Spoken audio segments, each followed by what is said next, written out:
Georgia taking care of business yet again, just full speed ahead for Kirby Smart and company yesterday in Neyland Stadium. Final score over Tennessee was Georgia 38, Tennessee 10. Kirby Smart said going into the week it would be their toughest prep they've had the entire season. Looked like they handled prep just fine to me. First things first, make sure you're subscribed to the On3 YouTube channel. Georgia fans, have had a lot of y'all get dialed in here in the last couple of weeks. Got some big time football games coming up now. Big one in Atlanta here. That first weekend of December. Going to talk a lot about your dogs. Make sure you're subscribed so you don't miss a minute of what we got going on right here on the Hard Count on the On3 YouTube channel. Also, follow me on Twitter and Instagram at JD Piquel. The best way to stay informed with everything we got going on this channel. And also a great way to be involved in the channel. Interact with us. So we appreciate you for that. All right, as it pertains to the game itself, couple of thoughts on the game. Like defensively, outside of one play, the big stressor going into this game was, well, how are they going to handle the light box? Josh Heupel now, offensive mastermind. And rest assured, he is. He is one of the best offensive minds in college football. Going to spread you out, going to put a lot of pressure on those young linebackers for you. How are you going to handle that? Thought they answered the call to action really well. Again, outside of one play, they did their job. They did their job. And that one play obviously was the first play. And you'd like to live without that first play. And Kirby Smart, I promise you, will, dissect to death that first play, and they'll harp on it and they'll learn from it. But the thing with Tennessee is the way that they operate offensively, they thrive by creating matchups. Like they want to isolate their skill players and hit some deep shots. They want to get man coverage, they want to get one-on-one, and they want to make you pay. Well, Georgia was content to sit in man coverage, as we've seen Georgia do the entirety of this season and trust their guys. And so for Georgia, we'll say this every single week with them, as long as it's true, they are the best matchup team in the country when it comes to what they have in the secondary. And I want to make sure we say this as well when it comes to the defense. Georgia's got a lot of five-star players. They've got a lot of big-time talent on that defense, but they're not just a group made up of five-star players. It's a five-star unit made up of five-star players. Like, they play extremely well together. They get to the ball and tackle. They rally up to the football and take good angles. They have tremendous team speed. And it's one thing to have talent. It's another thing to put it into work cohesively, which you can't give Glenn Schumann and Will Muschamp and Kirby Smart enough credit for how they operate defensively. Now, offensively, I left this game with two thoughts. The first of which being, it's very difficult for me to tell at this point in time how deep in the bag this team has gone. Like, I saw Mike Bobo pull out the running back pass yesterday. I saw them do some things we hadn't necessarily seen offensively to this point in the year. I saw Carson Beck a little more sprint out. I saw some things that we hadn't seen just yet. So what that leads me to believe is they may not have actually even reached their final form yet. And it's not that I think they're not still saving stuff. I mean, of course you save stuff and you put in stuff schematically later in the year, but I think this offense even has another year. We haven't had to see them really stretch themselves too many times this season. So that's the first thought. Other thought is there is no governor to this offense.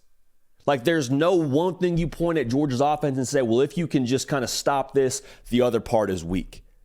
Yesterday, ran the football really effectively. Yet again. Yesterday, threw the ball really effectively. Yet again. Spread the wealth to 8 different receivers. Carson Beck, yet again, dialed in. Dude must have a cot in the film room because every single week he looks like he is prepared to a T. And he's not just prepared, he executes to the nth degree, which is boring. It's not something that's going to necessarily show up on a highlight tape all the time. But Carson Beck, every single week, is ready to answer the call to action. And what I think is interesting about Carson Beck, too, is typically first-year quarterbacks, when you apply pressure to them, they panic, they struggle. Just people in general, whenever you're squeezed, whatever comes out, that's what really is inside of you. And Carson Beck, we've seen him squeeze now a couple of times with the pressure that teams try to apply. And what comes out of Carson Beck is poise and the right answer with where he goes with the football. And so Carson Beck, what that means for me now going forward for Georgia is there is never going to be a moment to this point, to my understanding, and based on what he's shown us to this point in the year, there is never going to be a moment that is too big for 15. Whether it's the SEC title game, whether it's the college football playoff, I think the work he puts in behind closed doors and the trust he's put into Georgia's way of doing things is now what he embodies, and it's the way that he goes about his business. There's not a situation where Carson Beck's going to kind of have a shaky hand. And I'll also say this about Carson Beck, and some people are just like this. This is what God gave Carson Beck. I don't think he processes pressure how other people process pressure. And I'm not talking about blitzes and schemes. I'm talking about just purely the moment itself. I don't think Carson Beck sees those kind of things the same way a normal human being does. Like, if you were to take his blood, ice water comes out when it comes to Carson Beck. 24 for 30, 298 yards, 3 touchdowns, no picks against a good Tennessee front and a Tennessee defense that tried to heat him up yesterday with very little success. So, what makes Georgia so good? I kind of got to thinking about this yesterday too, as we sort of just watched Georgia just roll another ranked opponent yet again. What makes Georgia so dangerous and so hard to beat is if you want to take down Georgia, you got to be able to go out to the deep end with them. And to this point, there is nobody in the country that's been able to do that. Now we'll see if Alabama can do that. But to beat Georgia, it can't be a thing where you just land haymakers in the first round. It's the equivalent of fighting somebody in the boxing ring and throwing some punches and landing on the jaw, and they don't flinch. They just eat those punches, and they know when it gets to those later rounds, you're then in their world. Then their depth takes over. Then their talent takes over. Their conditioning. The traits that, again, Kirby Smart has already put into this team that they're now taking on and owning. That's a scary thing for the rest of college football because nobody can go out to the deep end at this point in the year and take down Georgia. You have to beat them in the late rounds. You have to beat them in their world. And nobody is better than Georgia when they're in their world. So now going forward, if you're this Georgia football team, like, this is what you signed up for. This is exactly what you signed up for, to be undefeated, heading into the last week of the season, playing Georgia Tech. Your ticket's already punched to Atlanta. You are now in the building.